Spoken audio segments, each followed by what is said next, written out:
Our topic for this gathering, modern conflicts and emerging threats, is broad and complex. It reflects the increasingly unstable and ever-expanding natures of the threats facing our world in the 21st century.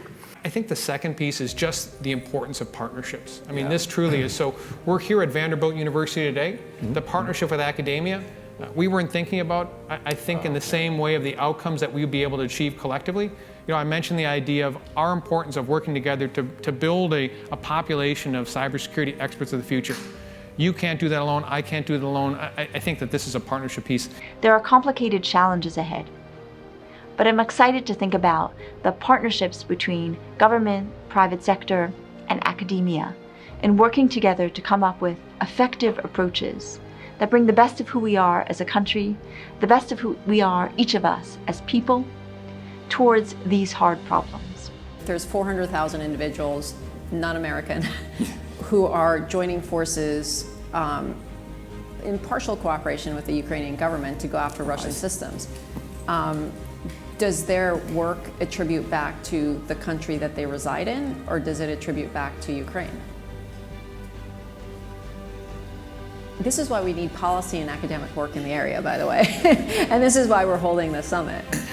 We must look across traditional academic boundaries and push our thinking in new and unexpected ways. It's only through our joint efforts that we can meet and combat not only the threats that we face today, but those inevitable surprises in generations to come. Our century is going to be spent in proving to our own people that democracies can work, that we can remain free democracies. I think we are at a 70-year pivot point in just what the world is going to look like, the kind of political philosophy underpinning it.